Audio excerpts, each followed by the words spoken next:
আজকের মূল আলাপে যাওয়ার আগে আমি আর একটা জরুরি আলাপ সেরে নিতে চাই।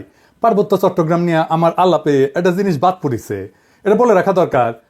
যারা আগে দেখেন না ভিডিওটা দেখতে পারেন, এইখানে আমি মোটা দাগে আলোচনা করছি কিভাবে পার্বত্য চট্টগ্রাম সমস্যার সমাধানের পথে আগানি যায়। আসার কথা, আমি পাহাড় এবং সমতল সব জায়গা থেকে অভাবনীয় সাড়া পাইছি। তার মানে সারা দেশের মানুষের কাছে গ্রহণযোগ্য এমন সমাধানও আছে। যে ইস্যুটা বাদ পড়ে গেছিল সেটা নিয়ে আলাপ শুরু করি, তাইলে ভুলে যাই, বয়স হতেছে তো তাই। আসেন আল্লাহ নামে শুরু করি। একটা দেশ একটা অঞ্চল নিয়ে কি রাজনৈতিক অবস্থান নেয় সেটা তার সিদ্ধান্ত থেকে বোঝা যায়, তার আচরণ থেকে বোঝা যায়। যেমন ধরেন, কুমিল্লাকে বিভাগ করার দাবিকে হাসিনা প্রকাশ্যেই অস্বীকার করেছিল, কারণ খন্দকার মোস্তাকের বাড়ি কুমিল্লায়। আপা কুমিল্লার নামে, আপা কুমিল্লা কোন নাম দেবো না? আমি কুমিল্লা আপা কুমিল্লার নামে না, আপা কুমিল্লার নামে, আপা সারা কুমিল্লার আমি কুমিল্লা নামে দেবো না, কারণ তোমার এই কুমিল্লা নামের সাথে মোস্তাকের নাম জড়িত, সেই জন্য আমি দেবো না। তোমরা যদি রাজি থাকো, ওই কুমিল্লা নাম নিলেই তো মোস্তাকের কথা মনে ওঠে। ভাববার পারেন কি ভয়ানক প্রতিহিংসা। পার্বত্য চট্টগ্রাম নিয়ে আমাদের আমলাতন্ত্র, আমাদের প্রশাসন, আমাদের সাধারণ মানুষ ঠিক একরকম একটা ভাবনা ভাবে। সেটা প্রমাণ হইতেছে পার্বত্য চট্টগ্রাম হইতেছে পানিশমেন্ট ট্রান্সফারের জায়গা। সরকারি কর্মচারীদের পানিশমেন্ট ট্রান্সফার দেওয়া হয়, পার্বত্য চট্টগ্রামে যাওয়া পানিশমেন্ট। এটা আমাদের আমলাদের মেন্টালিটি। হ্যাঁ ঠিক আছে, এলাকার দুর্গম, ম্যালেরিয়া হয়, এখানে বাস করা চ্যালেঞ্জিং সমতলের মানুষের জন্য, কিন্তু সমতলের মানুষ তো যায় ওইখানে, তাই না, বাস করতে। তাহলে ওই জায়গায় পোস্টিং কেন পানিশমেন্ট পোস্টিং হবে? ওটা কি বসবাসের অযোগ্য জায়গা? ওখানে যারা থাকে তারা মানুষ না, তারা বাংলাদেশি না? তার মানে দেশের ভূখণ্ডের মধ্যে এমন একটা জায়গা লাগবে যেটা বাস করলে সেটাকে শাস্তি বলে মনে হবে। এটা যদি মাথার পেছনে থাকে তাহলে আপনি কখনোই ওই অঞ্চলের উন্নয়ন বা উন্নতির কোনো পরিকল্পনা নিতে পারবেন না তো, কারণ তো ওইটা তো পানিশমেন্টের জায়গা। ওই জায়গায় তো আপনি লোক পাঠাবেন পানিশমেন্ট দেওয়ার জন্য, শাস্তি দেওয়ার জন্য। ওই জায়গা থেকে তো ভালো করবেন না আপনি। ওই জায়গায় কোনো উন্নয়ন পরিকল্পনা নিতে পারবেন না, কোনো উন্নতির কোনো পরিকল্পনা নিতে পারবেন না। আমি গ্যারান্টি দিয়ে বললাম, লিখে রাখতে পারবেন। আপনি যদি একজন পাহাড়ের বাসিন্দা হন, আপনার কেমন লাগবে বলেন তো? বাদ দেন যে আপনি পাহাড়ের বাসিন্দা, আপনার জন্ম ধরেন পঞ্চগড়, আপনি জন্ম থেকে জানেন এই পঞ্চগড়ে কেউ আসতে চায় না, কারণ কাউকে শাস্তিমূলকভাবে জোর করে পাঠানো হয় বাইরের লোককে। আপনার কেমন লাগবে তখন ভাবেন। অন্যদিক থেকে দেখেন, পার্বত্য চট্টগ্রাম একটা রাজনৈতিক অস্থিরতা আছে, তাই না? সে ঘর পড়ার মধ্যে আলু পোড়া দিয়ে খাওয়ার জন্য রেডি হয়ে আছে আমাদের বন্ধু রাষ্ট্র ইন্ডিয়া। সেই জায়গায় আপনি একটা দুষ্টু কর্মকর্তাদের পাঠাইলেন, আপনার বিবেচনায় দুষ্টু, শাস্তি দেওয়ার জন্য। তো সে কি করবে? সে তো শত্রুর সাথে হাত মিলায় রাষ্ট্রের সাথে শত্রুতা করবে, ঠিক কিনা? এটা আমাদের রাষ্ট্রনায়করা চিন্তা করলো না, কারো মাথায় আসলো না যে এবার বুঝেছেন তো, ওনারা বুদ্ধিমান উচ্চ শিক্ষিত হইলেও আক্কেল কম। বুদ্ধি শিক্ষা ডিগ্রি না থাকলেও চলে, কিন্তু আক্কেল না থাকলে সারা। এইভাবে রাষ্ট্রের হোগা মারিছে শিক্ষিতরা। রাখাইন রাষ্ট্র হইতেছে, মায়ানমার রেজিম বদলাবে, রোহিঙ্গা ইস্যু আছে, পার্বত্য চট্টগ্রাম অঞ্চল আমাদের জন্য খুবই গুরুত্বপূর্ণ হয়ে উঠবে শিগগিরই। আমি ডক্টর খলিলুর রহমানের প্রতি দৃষ্টি আকর্ষণ করতেছি, জনপ্রশাসনে পার্বত্য চট্টগ্রাম প্রসঙ্গে একটা মৌলিক পরিবর্তন আনতে হবে। এইটা আপনার যে দায়িত্ব রোহিঙ্গা ইস্যুতে, তার সাথেও যুক্ত। আশা করি এটা আপনি করবেন। আপনারা জানেন উনি আমার গুরুজন এবং প্রিয়জন, ওনাকে আমি ব্যক্তিগতভাবে বলতেই পারি, কিন্তু এইটা এমন একটা জাতীয় গুরুত্বপূর্ণ ইস্যু যে এইটা আমি প্রকাশ্যেই ওনাকে আহ্বান জানানো সঙ্গত বলে মনে করতেছি। ডক্টর খলিলকে আমি আসলে কি কাজ করার আহ্বান জানাই, আসেন সেটা একটু শুনি। পার্বত্য চট্টগ্রামে আমরা আমাদের বেস্ট অফিসারদেরকে পাঠাবো, বেস্ট সেরা অফিসারদেরকে পাঠাবো, যারা শুধু তাদের পেশায় দক্ষ না, তারা হৃদয়বান মানুষ হবে। পার্বত্য চট্টগ্রামে গান্দা অফিসার যাবে না, দুষ্ট অফিসার যাবে না। ভালো অফিসার কেন যাবে ওইখানে? কারণ উনাদের আমরা প্রণোদনা দেবো। পার্বত্য চট্টগ্রামে পোস্টিং এর জন্য মূল বেতনের দ্বিগুণ প্রণোদনা হিসাবে পাবে যারা যাবে। জয়েন্ট সেক্রেটারি পর্যন্ত যাইতে হইলে পার্বত্য চট্টগ্রাম কম কইরা হইলেও 2 বছরের সার্ভিস থাকার রেকর্ড থাকতে হবে। আপনি দেখেন পার্বত্য চট্টগ্রামের চেহারা 2 বছরের মধ্যে পাল্টায় যাবে। পার্বত্য চট্টগ্রাম হয়ে উঠবে সবচাইতে শান্তির আর সমৃদ্ধির এলাকা। আমি চ্যালেঞ্জ দিলাম, লিখে রাখতে পারেন। এবার আসেন আমাদের আসল আলাপ, প্রিয় বিএনপি নিয়ে কথা বলি। আপনারা জানেন আমি বিএনপির নানা ইস্যু নিয়ে আলাপ করতেছি, বিএনপির রাজনীতির সাথে আমার দ্বিমতের জায়গাগুলো তুলে ধরতেছি। বিএনপির অনেকে বলতেছেন যে আপনি জামাতের কথা বলেন না কেন, অনেকে ভাবতেছেন কেনপি নাকি বিএনপির পিছে লাগলো। ওই যে ওইটার মতো, ওই যে কইছিল না হানিফের পোলা, বারবার শুধু আমারই পিছে কেন? এই যে শুনেন, আর মানুষ পান নাই, বারবার শুধু আমার উপরেই, বারবার শুধু আমার উপরেই কেন কেন? দেখেন ভাই, আমি বিএনপির পিছনে লাই নাই, বিএনপি আমার শত্রু না। আমি আমার মতো একটা বিএনপি দেখতে চাই, সেটা থেকে বিএনপি দূরে সরে যাইতেছে। আপনার বন্ধু যদি আপনার থেকে দূরে সরে যায়, আপনি তো বন্ধুকে সতর্ক করবেন কিনা, সেটা আমার দায়িত্ব কিনা বলেন? আপনারা চিন্তা করে দেখেন, আওয়ামী লীগ যখন ক্ষমতায়, আমার তো আওয়ামী লীগ করাটাই সবচেয়ে স্বাভাবিক ছিল, তাই না? আমার অ্যাডভান্টেজও ছিল তো, নানা অ্যাডভান্টেজ ছিল। আমি আওয়ামী লীগের যা যা ক্ষতি করছি দল হিসাবে, আমারে তার নিজের দলে নেওয়ার দরকার নেই, আমারে খালি থামাই চুপ করে রাখতে পারলে তাদের অনেক লাভ হইতো, ঠিক কিনা বলেন? ঠিক একইভাবে আমার তো এখন বিএনপি সমালোচনা না করে সাপোর্ট করে গেলে খুবই ভালো হইতো, আমার জন্য ব্যক্তিগতভাবে ভালো হইতো, তাই না? শীর্ষ নেতার সাথে আমি খুবই ভালো ব্যক্তিগত সম্পর্ক আছে, এখনো আছে। খালেদা জিয়া আমার স্নেহ করেন, বিএনপির একটা বিশাল কর্মী বাহিনী, আমার পাঠক দর্শক অনেকে আমাকে পছন্দ করেন। অপছন্দ যদি একজন করে না তা না, কিন্তু অনেকে আমাকে পছন্দ করে। কিন্তু তাই বলে তো আমি আমার দেশের গণমানুষের স্বার্থকে উপেক্ষা করতে পারি না। আজ যে বিএনপি দেখি, সেই বিএনপি তো আমরা চাই না। এই বিএনপির পাশে যারা ছিল কেন তারা নাই সেটা জিজ্ঞেস করেন, নিজের আত্ম অনুসন্ধান করেন। আচ্ছা বলেন তো বিএনপি নেতারা, আপনারা কি জানেন আপনাদের কর্মীরা কি করতেছে? আপনি কি বিএনপির কর্মীদের কোনো পলিটিক্যাল কাজে এনগেজ করতেছেন? বাংলাদেশের রাজনৈতিক সংস্কৃতি না বদলাইলে তো বিপদ।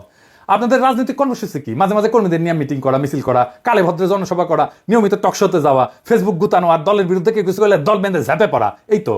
বেশিরভাগের কাছে রাজনীতি করাটা পেশা, এখান থেকে টাকা পয়সা ধান্দা সবকিছু করা যায়। যাই হোক, আর না আগাই আর কি, অনেকের কাপড় ধরে টান দিয়ে ফেলবো। রাজনীতি আর উপার্জনের ধান্দার দুইটা জিনিস এক না। আমি আর এটা নিয়ে কথা কইতে চাই না। যাই হোক, আজকে অন্তত কথা কইব না। রাজনৈতিক দলের আশেপাশে দুর্বৃত্তরা দল বাঁধে মানসির মতো, সেই জন্যই ভালো মানুষেরা আশেপাশে যায় না। এই যে দেখেন, মঞ্চে জিয়ার ছবি দিয়া, খালেদা জিয়ার ছবি দিয়া, এমনকি তারেক রহমানের ছবি দিয়া নর্তকী দেখেন, দেখেছেন? উঠে কি কেউ নাই যে কবে ভাইজান নর্তকী নিয়ে আইসা নিবার তো নাও, সাংস্কৃতিক অনুষ্ঠান করো, তোমার মতো করে করো। রাজনৈতিক দলের নেতার ছবি টাঙায় কে? আমার নেতার ছবি টাঙায় কে? জিয়ার ছবি টাঙায় কে? দেখবেন কোনো উত্তর নাই। কর্মীদের দোষ দেই কেন? খোদ তারেক রহমানের সভায় বিএনপির শীর্ষ নেতাদের উপস্থিতিতে ওখানে তো নর্তকী আনতে পারে না, কিন্তু ওই নর্তকীর মতো একজন আনসার রোবায়েত ফেরদৌস, জিয়া বন্দনা করিচ্ছে। দেখেন 1975 সালের বাকশালে 4টি পত্রিকা রেখে সমস্ত পত্রিকাকে বন্ধ করা হয়েছিল, গণমাধ্যমের কণ্ঠরোধ করা হয়েছিল। শুনলে অবাক হবেন, সেই সময়কার সাংবাদিকতা ইতিহাস পড়ে আমি দেখেছি সাংবাদিকরা মুদি দোকান দিচ্ছে, তারা হচ্ছে ভ্যানে দোকান দিয়ে তাদের জীবন জীবিকা। হাজার হাজার সাংবাদিক বেকার হয়ে গেছে। এই যে সাংবাদিকতা পেশার যে ডিগনিটি, তাদের যে মত প্রকাশ ভাব প্রকাশ স্বাধীনতা, এটা ফেরত নিয়ে আসছেন কে? একজন সামরিক শাসনের লোক হয়ে, সামরিক ব্যারাক থেকে এসে শহীদ প্রেসিডেন্ট জিয়া রহমান কিন্তু এই যে বহুদলীয় গণতন্ত্রের কথা আমরা বলি, বহু সংবাদপত্রের কথা বলি, বহু মতের কথা বলি, সেটা কিন্তু তিনি আমাদের জন্য নিশ্চিত করেছেন। বিএনপি পর্যন্ত শেষ, বিএনপি বিরোধী থাকার পরে যে নির্বাচন যেটা হয়েছে, সেই নির্বাচনটুকু যা হয়েছে ফাইন। এখানে খুব বেশি কারচুপি জালের কোনো সুযোগ ছিল না। এইগুলো আমার কাছে খুব গুরুত্বপূর্ণ না। আমি যতটুকু দেখেছি ভোট যা হয়েছে মোটামুটি ভালোই হয়েছে। ওই আওয়ামী লীগের সঙ্গে স্বতন্ত্র প্রার্থীদের প্রতিদ্বন্দ্বীদের ভোট যা হয়েছে সেটা মোটামুটি ভালো ভোটই হয়েছে। আমি দু একটা আসন আমার নিজের এলাকায় দেখেছি ঘাম বেরিয়ে গেছে, আওয়ামী লীগের যে প্রার্থী তার বেরিয়ে যেতে প্রচন্ড ঘাম বেরিয়ে গেছে। এই রোবায়েত ফেরদৌসের জিয়া বন্দনা, এটা তো ওই নর্তকীর গুয়া নাচানোর চাইতে অশ্লীল। রোবায়েত ফেরদৌস বিএনপি ক্ষমতা আসলে সার্ভিস দেবে বিএনপির, তাতে কোনো সন্দেহ নাই। হ্যাঁ, কিন্তু বিএনপির কেন এরকম একজন লুম্পেন ইন্টেলেকচুয়ালকে মঞ্চে জায়গা দিতে হয়? এইখানেই সংকটটা, বুঝছাও? আবার দেখেন, এই যে মোয়াজ্জেম হোসেন আলাল, অত্যন্ত শ্রদ্ধাভাজন রাজনৈতিক ব্যক্তিত্ব, আমি অত্যন্ত পছন্দ করি উনাকে। উনি কইতেছেন জয় বাংলা আওয়ামী লীগের স্লোগান না, মুক্তিযোদ্ধাদের স্লোগান। তার মানে বিএনপি জয় বাংলা স্লোগান দিবে মুক্তিযুদ্ধের নামে। তাছাড়া জয় বাংলা স্লোগানকে ডিফেন্ড করতে আসে কেন আলাল ভাই? বলেন তো, উনি তো ছোটখাটো নেতা না। এইবার দেখেন, ওই যে ফজলুর রহমান, ওটা মারিছিলাম, ঝাড়ি দিছিলাম না, ওই মালটা করলে থামেনি, বুঝেছেন? আসেন ফজলুর রহমানকে দেখে খালেদা জিয়ার উপদেষ্টা ফজলুর রহমান ওয়াজের বিরুদ্ধে বক্তব্য দিতেছে, শুনেন। কোন দেশে এইভাবে মাইক লাগায় সারা রাত শুধু রাজনৈতিক বক্তৃতা হয়, যার নাম কয় ইসলাম?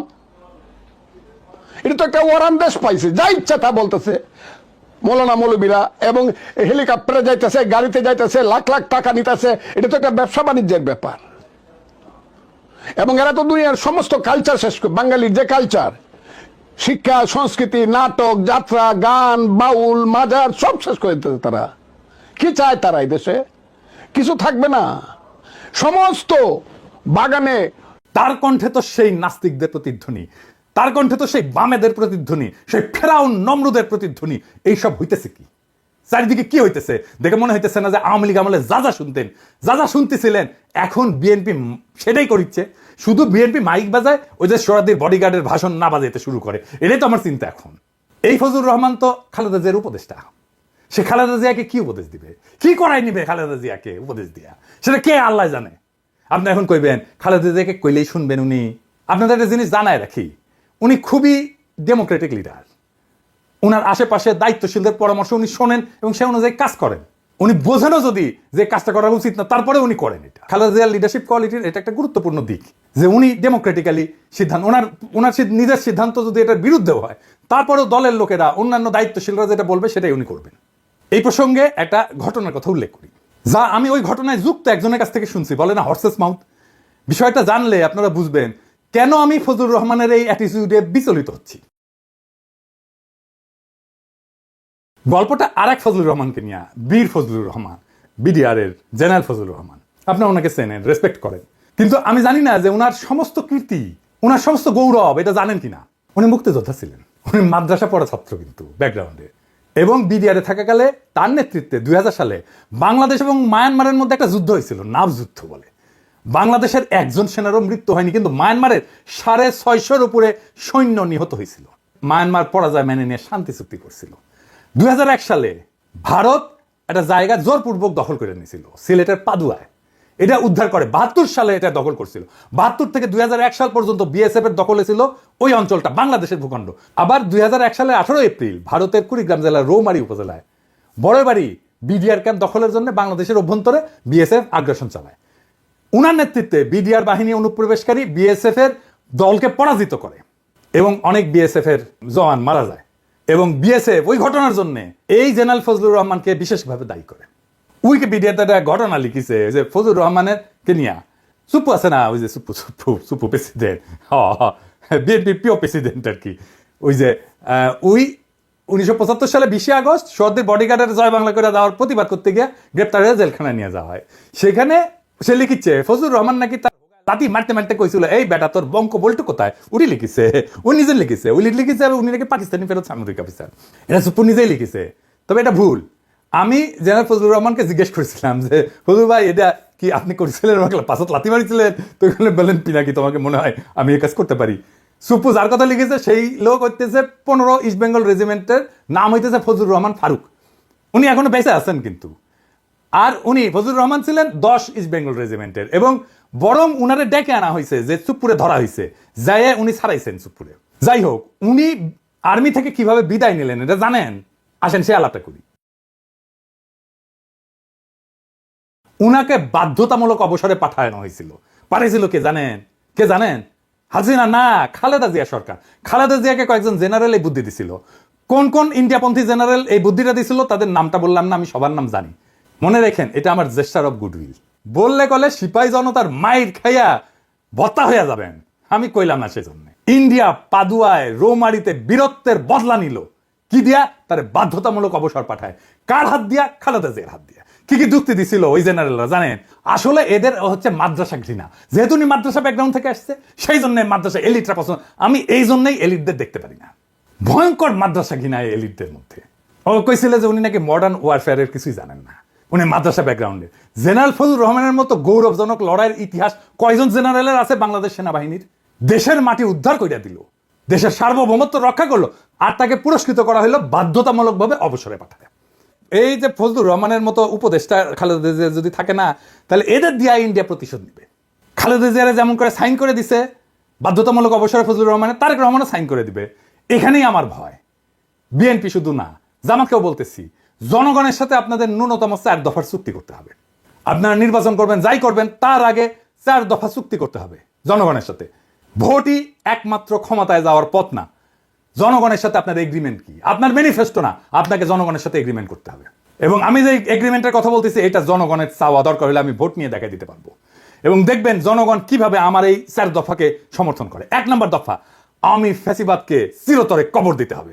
2 নাম্বার, ভারতীয় আধিপত্যবাদের চিরতরে অবসান ঘটাইতে হবে। 3 নাম্বার, একটা সাম্যের সমাজ তৈরি করতে হবে। 4 নাম্বার, একটা ইনসাফের রাষ্ট্র কায়েম করতে হবে। এই 4টা ভেরি সিম্পল। এই ফ্রেমের মধ্যে থাকলে সেটাই হবে জনগণের সাথে চুক্তি মানা। এর বাইরে, এই বাউন্ডারির বাইরে যাইতে পারবেন না। কথা ক্লিয়ার? আমাদের ঠেকানোর চেষ্টা করতে পারেন, আমরা সর্বশক্তি দিয়ে আমরা বাধা দেওয়ার চেষ্টা করব। ফাইনালি আমার ক্ষুদ্র ভ্রাতাদের জন্য ওরা গতকাল রাশন ট্রাক দেখে হেভি খুশি হয়েছে। হ্যাঁ, যে আমরা রাশন ট্রাকে কিনবো, এটা গেলে সিদ্ধান্ত হয়ে গেছে। তো এটা হইতেছে রাশন ট্রাকের পেজ। এটা সাহেব দেখা দেন, নানা মডেলের ট্রাক আছে এটি। হ্যাঁ, দেখিস কত সুন্দর সুন্দর রাশন ট্রাকের মডেল দেখিস? হ্যাঁ হ্যাঁ, দেখে দেখে আমার ক্ষুদ্র ভ্রাতাদের চোখ চকচক করছে। মনে হচ্ছে এখনই ঝ্যাপে পরে ট্রাক চালাবি। হেভি ড্রাইভিং এর লাইসেন্স আছে বেটা? হ্যাঁ, আগে লাইসেন্স হোক, তারপরে ট্রাক চালানি। আচ্ছা, এইটা 7 ট্রাকের ভিডিও দেখেন না এটা? হ্যাঁ, দেখেছেন হাউস করিছে আমার ক্ষুদ্র ভ্রাতারা, ওই দেখবেন এরপরে ওই পেজে লাইক টাইক দিয়ে ভাইসে দিবি আর কি, দেখেন আরো দেখেন এগুলা করবেন কি, প্রিন্ট করবেন, প্রিন্ট করে হাঙ্গারে বিএনপির ভাই করে দেখা করবেন যে টেম্পু স্ট্যান্ড নিয়ে ঝগড়া করে লাভ কি, পিনাকি দাদা তো তাকে স্ট্যান্ড বানাচ্ছে, ইটি আসো আমার ক্ষুদ্র ভ্রাতারা কবে দাদা হইলে কি হে বুড়া বয়সে মাথা মুথা খারাপ হয়ে গেল কে, এই এত উত্তেজিত কে, ওই যে বিএনপির মঞ্চে নাচানো আর এই রাশিয়ান ট্রাক দুইটাই বেচছে আসলে সেক্স, কিন্তু দুইটার গুণগত তফাৎ আছে। রাজনীতিও ইনকা নাচানোর সাথে টেম্পু স্ট্যান্ডই আসবে, ওটাই কালচার, ট্রাক চালাবার পারবে না।